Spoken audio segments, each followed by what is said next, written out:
Today's show includes a challenge question. The winner gets a free t-shirt of their choosing from the Ellie shop. Deadline for this challenge is 24 hours after this video first airs to the full community. Every comment is a new chance to win, and yes, channel members get more time. The winner will be announced in a future show. Hi, this is Ellie. Thanks for joining me today. We live in a world where words are everything. People are talking to us all day long. It's the noise that is sort of basically the background of our everyday existence. And most of the time, we don't even stop to think about what those words are doing and how they're shaping our lives and the things that we believe in. That's a danger, especially in the current day, because manipulation doesn't always look obvious. It's not a person yelling from a podium. That's not how people are manipulated. Generally, manipulation through words is something that's done very subtly, and it's wrapped up in this beautiful, cozy, comfortable, familiar language that even sounds reassuring to people. And that's the reason why it's so manipulative. And it's so common that we fall for it very easily without realizing what's happening. The truth is that our minds, our minds are wired in such a way as to enjoy taking shortcuts. If we can find a shortcut to get to something faster, our brain will instantly get us there. And this is efficiency at play. However, efficiency also is being used against us because things like offering quick answers, or clear labels or stories that instantly make sense. The words contained in those answers and labels and stories may not entirely be true, but because they're quick and they sound logical, they can help to shape our way of thinking. I'm often told that I'm a bit too complicated sometimes because I go really deep into a subject. But I think that the reason why I do that is because I'm always trying to think about not providing shortcuts that can be used against us in a way. And I do like to be able to offer opportunities for discernment by talking about things and offering as much evidence as I can to be able to substantiate the things that I'm saying. And yes, it means that I'm a little bit more complicated than some of the quick fix kind of stuff that you see out there. If we want to live consciously, though, we have to choose our beliefs instead of having them chosen for us. And in order to do that, it's important to be able to understand the patterns of language that are being used to influence us so that we can see it coming when it's coming. And that's the reason why I'm going to do this show in installments, rather than all in one go, because I want to be able to try and go deep enough to be able to evidence what I'm saying, but also simple enough to be able to easily offer you opportunities to easily digest the information.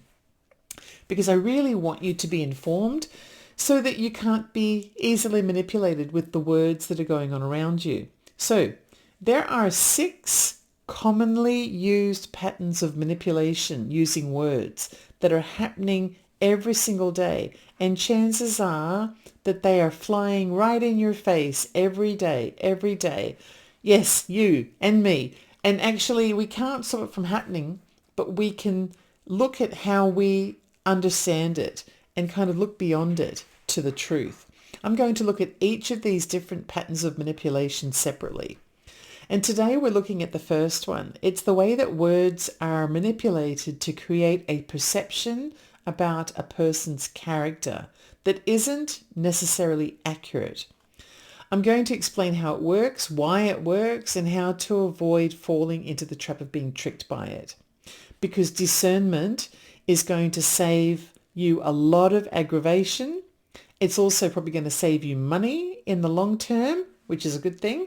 And it could even save your sanity by helping you to know how to be able to look beyond some of the words, especially when it comes to how we perceive certain people. So let's look at how the powers that are manipulating words around us are doing so to cause us to believe that we know the way a person really is, when the truth is we actually don't know them at all. And this style of manipulation of words is called character framing. It's when we think we know who that person is based on the things that we've been told. So language that tells us who somebody is, what their character is, what their motives are, and what their worth is as a person, well, that's trying to convince you to believe that you know who they are without ever having met them or seen them in person or understood their full picture. It's a shortcut to judgment, and it works because humans are wired to form instant opinions about something based on what they're exposed to. Later on in the story, often what you'll see, somewhere towards the middle to the end, is that it's probably not quite as simple as that. And even if the allegation has been made, later on they can retract the story or they can put in a long-winded explanation.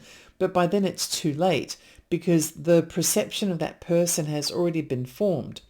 This is something that happens very much. It's really prevalent today. Haven't you wondered in recent years, for example, how half of the population loves exactly the same people that you know in your heart can't be trusted?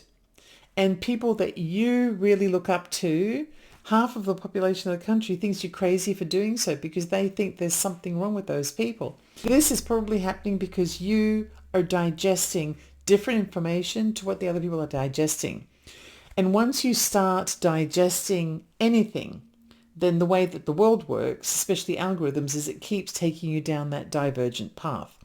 So we can start off with a small little hint of something that takes you left, for example. And then this other person that you know digests a small bit of information that takes them right.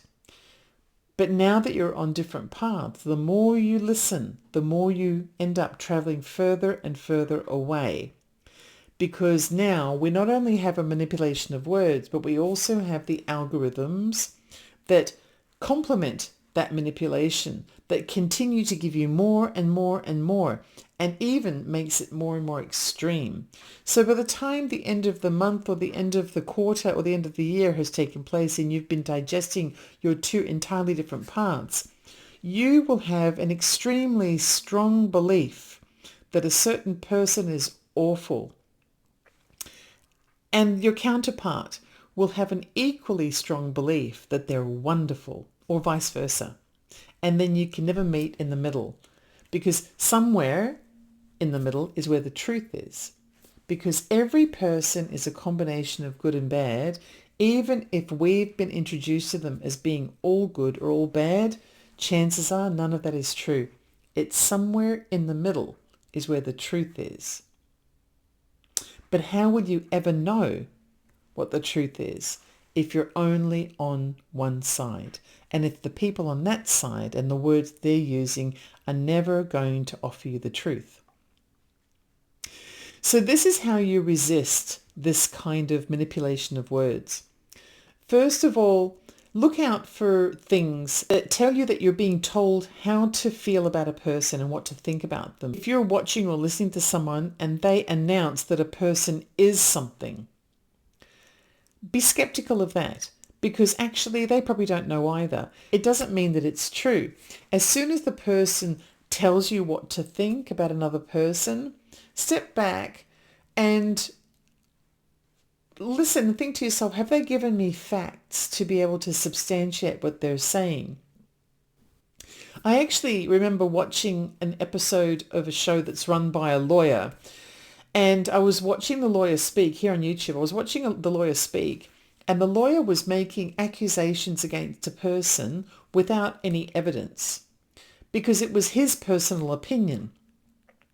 However, chances are the people that he was talking to were believing him because he's a lawyer. As a lawyer, he should know better than just to make accusations without evidence. But the thing is, being a lawyer doesn't necessarily mean that you're going to have evidence behind you. You probably, more than anything, will have the ability to manipulate words, to be able to convince people of something. It doesn't mean that it's true. So that's one of the really easy things that you can do. It means listening differently, listening to the words and waiting to see if they actually connect the dots. So if someone says, this person is this, or you need to understand that this is who they are, just think to yourself, what is the evidence that you've given me to prove that that's actually true? It's also really helpful to not form an opinion about a person until you've seen lots of perspectives from lots of different sources that consistently say the same thing and have provided some evidence to back it up rather than just opinion. And so this is step one. This is just the manipulation of words when it comes to framing the character of a person that you don't know well enough to know whether it's actually true. And remember, everyone has good and everyone has bad. And so if you're hearing nothing but bad about a person, or you're hearing nothing but good about a person, something's missing. And it's probably not missing from the person, it's missing from the message, because the person will always sit somewhere in the middle of good and bad, regardless of what we already think.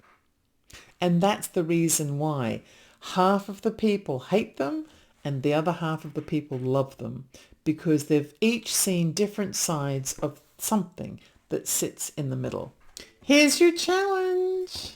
You've been watching me for a while now, so what type of person am I? What type of person am I? And remember, praise and criticism won't be counted. This is a challenge in character framing. Here are some fake examples to help inspire you. And yes, they're all fake. I just asked artificial intelligence to list a whole bunch of fake examples of different kinds of people. And so these are not necessarily relating to me. So take your time, read one, read all of them. They're all just fake, but they give you an example of the kind of thing that I'm looking for. And when you're ready, just put it in a comment. The winner will be the closest correct answer to who I really am, or the first answer that fits the theme of today's show. So yes, there is a possibility that it could be a trick question. Ready, set, go. So that was the words of manipulation that are used to frame your perception of a person. We're going to get a little bit deeper in the next episode because we're going to be looking at how words also act like a rear view mirror.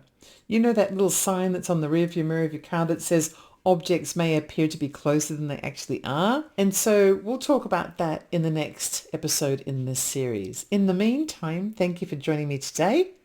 Welcome to the new world. This is Ellie Dreams Down Under. I love knowing you're here, and I'll see you in my dreams. Bye.